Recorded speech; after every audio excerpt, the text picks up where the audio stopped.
الحمد لله رب العالمين والعاقبة للمتقين والصلاة والسلام على سيدنا محمد وعلى آله وأصحابه أجمعين أما بعد فقد قال الله تعالى في كلامه القديم في القرآن المجيد بعد أعوذ بالله من الشيطان الرجيم بسم الله الرحمن الرحيم إن الصلاة تنهى عن الفحشاء والمنكر صدق الله العلي العليم وقال نبينا رسول الله صلى الله عليه وسلم الصلاة معراج المؤمنين وصدق رسول النبي الكريم எல்லா புகழும் அல்லாஹ் ஒருவனுக்கே உரித்தாகட்டுமாக. அவனால் அனுப்பப்பட்ட கண்மணி நாயகம் ரசூலுல்லாஹி ஸல்லல்லாஹு அலைஹி வஸல்லம் அவர்கள் மீதும் அவர்களினுடைய வாழ்க்கையை பின்பற்றி வாழ்ந்த உத்தம சத்திய சஹாபாக்கள் நல்லோர்கள் வலிமார்கள் குறிப்பாக இத்தருணத்தில் அமர்ந்திருக்கும் நம் அனைவர்கள் மீதும் அல்லாஹ்வினுடைய சாந்தியும் சமாதானமும் என்றென்றும் இன்றே என்றும் நிலவட்டுமாக. ஆமீன். நாம் வாழக்கூடிய இந்த காலகட்டத்தில் எல்லா விதமான வசதிகளும் இருந்தாலும் எல்லா மனிதர்களும் எதிர்பார்ப்பது என்னவென்றால் நிம்மதியான வாழ்வு வேண்டும் என்கின்ற ஒரு எதிர்பார்ப்போடுதான் இப்போது இருக்கக்கூடிய மக்கள் எல்லாம் பயணப்பட்டு கொண்டு இருக்கிறார்கள். நிம்மதிக்காக வேண்டி எத்தனையோ கோடிகள் செலவழிப்பதற்காக வேண்டியும் தயாராகவும் உள்ளார்கள். நிம்மதியை தேடி ஊராக சுற்றக்கூடிய ஒரு நிலைமையில் இமாம் கஸ்ஸாலி ரஹ்மத்துல்லாஹி அலைஹி அவர்கள் சொல்லுவார்கள், உலக விஷயங்களில் உன் உள்ளம் கவலை கொண்டது என்று சொன்னால் தொழுகையில் நின்று அல்லாஹ் அக்பர் என்று சொல்கிற பொழுது உன்னுடைய உள்ளத்திற்கு நிம்மதி கிடைக்கும் என்பதாக இமாம் கஸ்ஸாலி ரஹ்மத்துல்லாஹி அலைஹி அவர்கள் சொல்லுவார்கள். அல்லாஹ் சுப்ஹானஹு தஆலா தொழுகை என்கின்ற ஒரு வணக்கில்தான் உள்ளத்திற்கு நிம்மதியை வைத்திருக்கின்றான். அதைத்தான் ரசூலுல்லாஹி ஸல்லல்லாஹு அலைஹி வஸல்லம் அவர்கள் சொல்லுவார்கள், யா பிலால், ஓ பிலாலி அகைமுஸ் ஸலா, தொழுகைக்காக நீ அழைப்பு கொடு, இர்ஹம் பிஹா, அதை கொண்டு நிம்மதி இருக்கிறது என்பதாக ரசூலுல்லாஹி ஸல்லல்லாஹு அலைஹி வஸல்லம் அவர்கள் சொல்லுவார்கள்.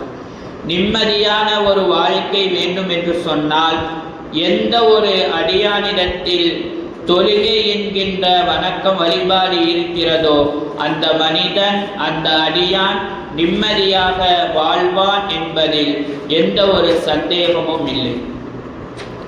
தொழுகையின் மூலமாக நமக்கு 3 விஷயங்கள் கிடைக்கிறது. முதலாவது, தனிமையை நாம் எவ்வளவு கஷ்டத்தில் இருந்தாலும் சரி தொழுகையின் போது இய்யாக நஅ்புது வ இய்யாக நஸ்தஈன் என்று சொல்லக்கூடிய ஒரு ஆயத்து சொல்கிற பொழுது நமக்கு தனிமையை நீங்கி அல்லாஹ் நம்முடன் இருக்கின்றான் என்கின்ற மனதிற்கு ஒரு நிம்மதியை வருகிறது.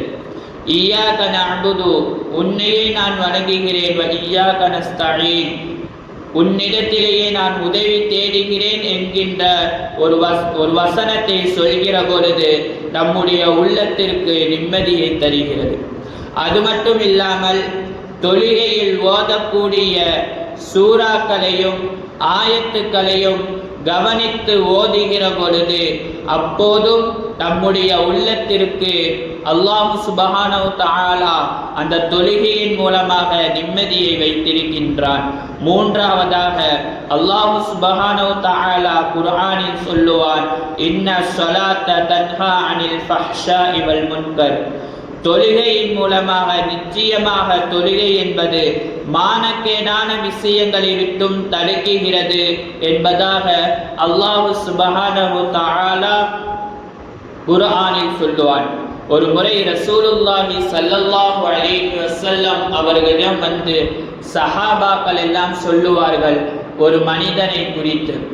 அந்த மனிதன் பகல் முழுவதும் திருடக்கூடியவனாக இருக்கின்றான், ஆனால் இரவு முழுவதும் நின்று வணங்கக்கூடியவனாக இருக்கின்றான் என்பதாக சஹாபாக்கள் எல்லாம் ரசூலுல்லாஹி ஸல்லல்லாஹு அலைஹி வஸல்லம் அவர்கள் சொல்கிற பொழுது அதற்கு ரசூலுல்லாஹி ஸல்லல்லாஹு அலைஹி வஸல்லம் அவர்கள் சொன்னார்கள், இரவு நேரத்தில் நின்று தொழுகக்கூடிய அந்த மனிதனுக்கு அந்த தொழுகை அவனுடைய பாவத்தை விட்டும் நீக்கிவிடும் என்பதாக ரசூலுல்லாஹி ஸல்லல்லாஹு அலைஹி வஸல்லம் அவர்கள் சொல்லுவார்கள்.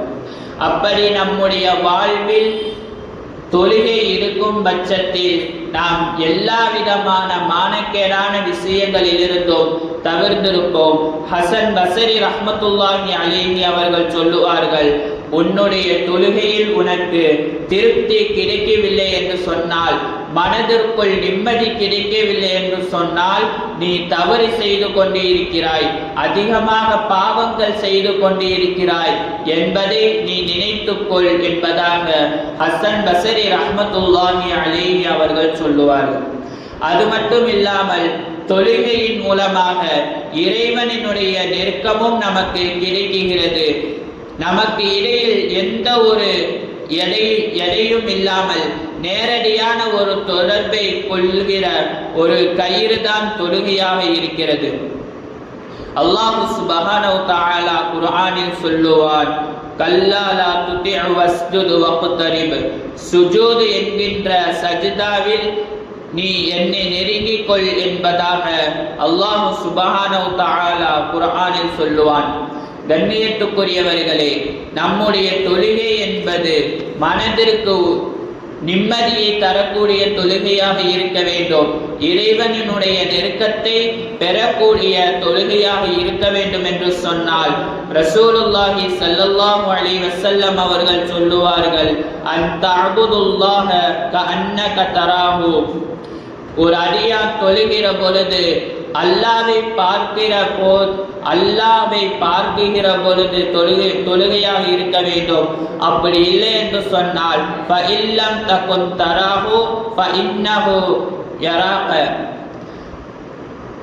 அடியான் தொழுகிற பொழுது ஒன்று அல்லாஹ்வை பார்க்கிறான் என்பதை இறையச்சத்தோடு தொழுக வேண்டும்.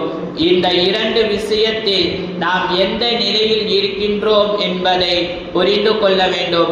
முதலாவது, தொழுகிற பொழுது நாம் அல்லாஹ்வை பார்க்க வேண்டும்.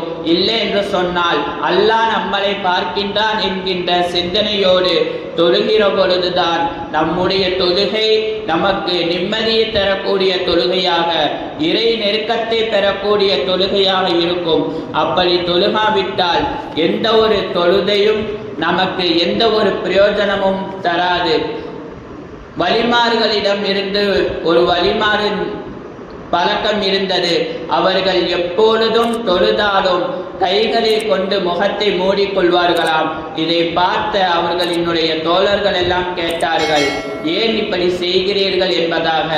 நான் பயப்படுகிறேன், நாளை மறுமை நாளில் என்னுடைய தொழுகை இஹ்லாஸாக இல்லை என்று சொல்லி அல்லாஹு தஆலா என்னுடைய தொழுகையை என் மூஞ்சில் விட்ட பழைய துணியை எரிவது போல் எரிந்து விடுவானோ என்கின்ற பயம் எனக்கு இருக்கிறது என்பதாக அவர்கள் சொல்லுவார்கள். தொழுகாதவர்களை குறித்து ரசூலுல்லாஹி ஸல்லல்லாஹு அலைஹி வஸல்லம் அவர்கள் எந்த அளவுக்கு சொல்கிறார்கள் என்று சொன்னால், எந்த ஒரு மனிதர் தொழுகையை விட்டுவிட்டாரோ அவர் காஃபிராகி விடுவார் என்பதாக ரசூலுல்லாஹி ஸல்லல்லாஹு அலைஹி வஸல்லம் அவர்கள் சொல்லுவார்கள். அப்துல் காதர் ஜீலானி கத்தஸல்லாஹு சிர்ரஹுல் அஸீஸ் அவர்களிடம் வந்து ஒரு மனிதர் கேட்டார், யா ஷேகுனா, நான் என்னுடைய வீட்டில் பரக்கத்து இருக்க மாட்டேங்கின்றது என்பதாக கேட்கும் பொழுது, நீ இமாம் ஜமாத்தோடு சேர்ந்து தொழக்கூடியவராக இரு என்பதாக சொல்லுவார்கள். அதற்கு அந்த மனிதர் சொல்லுவார், நான் 40 வருடங்கள் இமாம் ஜமாத்துடன் நான் தொழுகக்கூடியவர்களாக நான் இருக்கின்றேன் என்பதாக சொல்கிற பொழுது அதற்கு அப்துல் காதர் ஜீலானி கத்தஸல்லாஹு சிர்ரஹுல் அஸீஸ் அவர்கள் சொல்லுவார்கள், உன்னுடைய வீட்டினுடைய கதவிற்கும் ஜன்னலுக்கும் நீ திரையை போட்டுவிடு என்பதாக சொல்லுவார்கள். அதை கேட்டுவிட்டு அவர்களும் சென்று அவர்கள் சொன்னதை போல் செய்வார்கள். வீட்டில் அபிவிருத்தியும் பரக்கத்தும் ரஹமத்தும் நிஅமத்தும் கிடைக்கும்.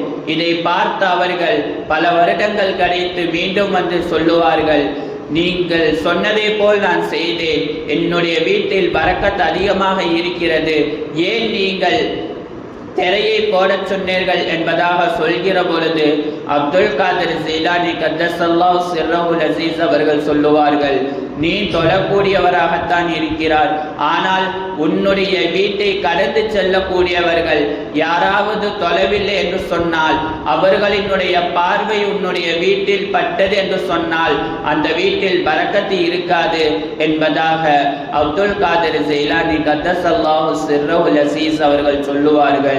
இதிலிருந்து நாம் என்ன விளங்கிக் கொள்ள வேண்டும் என்று சொன்னால், தொழுகாதவர்கள் பார்க்கக்கூடிய வீட்டில் அபிவிருத்தி இருக்காது என்பது இதிலிருந்து தெரிகிறது. ஆனால் தொழுகாமல் நாம் வீட்டில் இருந்தோம் என்று சொன்னால் நம்முடைய வீட்டில் நிம்மதி இருக்காது என்பது அப்துல் காதிர் ஜீலானி கத்தஸல்லாஹு சிர்ரஹுல் அஸீஸ் அவர்கள் சொல்லுவார்கள். அல்லாஹ் சுப்ஹானஹு வ தஆலா வரக்கூடிய காலங்களில் நம்முடைய தொழுகையை இஹ்லாஸான முறையில் தொழக்கூடியவர்களாகவும் தொழுகையின் மூலமாக நிம்மதி பெறக்கூடிய தொழுகையாகவும், எப்படி வலிமார்கள் எல்லாம் தொழுதார்களோ, எப்படி ரசூலுல்லாஹி ஸல்லல்லாஹு அலைஹி வஸல்லம் அவர்கள் இப்படிதான் தொழுக வேண்டும் என்று சொல்லி தந்தார்களோ, அதே போன்ற தொழுகையாக நாம் தொழுதோம் என்று சொன்னால் நம்முடைய தொழுகையில் இறை நெருக்கம் என்பது கண்டிப்பாக கிடைக்கும். ரசூலுல்லாஹி ஸல்லல்லாஹு அலைஹி வஸல்லம் அவர்கள் சொல்லுவார்கள், யக்ரபு மா யகூலுல் அப்து மின் ரப்பிஹி, ஒரு மனிதன் இறைவனை அடைய வேண்டும் என்று சொன்னால் அவன் அதிகமாக சஜ்தா செய்யட்டும் என்பதாக ரசூலுல்லாஹி ஸல்லல்லாஹு அலைஹி வஸல்லம் அவர்கள் சொல்லுவார்கள். அதிகமாக சஜ்தா செய்யுதல் என்பது இதனுடைய விளக்கம் தரக்கூடியவர்கள் முஃபஸ்ஸிரீன்கள் சொல்லுவார்கள், அதிகமாக விளக்கம் தரக்கூடியவர்கள் சொல்லுவார்கள், அதிகமாக தொழுகை, எந்த தொழுகையில் சஜ்தா இருக்கிறதோ அந்த தொழுகை நீங்கள் அதிகமாக தொழுது வாருங்கள், அல்லாஹ்வினுடைய நெருக்கம் கிடைக்கும். அல்லாஹ் சுப்ஹானஹு வ தஆலா நாம் செய்யக்கூடிய அனைத்து அமல்களையும் புரிந்து கொள்வானாக. அவனுக்காக செய்யக்கூடிய அமலாக அல்லாஹு தஆலா ஆக்கி அருள் புரிவானாக. ரப்பனா தகப்பல் மின்னா சியாமனா வ கியாமனா வ ருகூஅனா வ சுஜூதனா வ குஷூஅனா வ குலூஅனா யா ரப்பல் ஆலமீன். ஸல்லல்லாஹு தஆலா வ ஸல்லம் அலா கைரி ஹல்கிஹி சய்யிதினா முஹம்மதின் வ அலா ஆலிஹி வ அஸ்ஹாபிஹி அஜ்மஈன் வல்ஹம்துலில்லாஹி ரப்பில் ஆலமீன். ஸல்லல்லாஹு அலா முஹம்மத் ஸல்லல்லாஹு அலைஹி வஸல்லம். ஸல்லல்லாஹு அலா முஹம்மத் ஸல்லல்லாஹு அலைஹி வஸல்லம். ஸல்லல்லாஹு அலா முஹம்மத் யா ரப்பி ஸல்லி அலைஹி வஸல்லம்.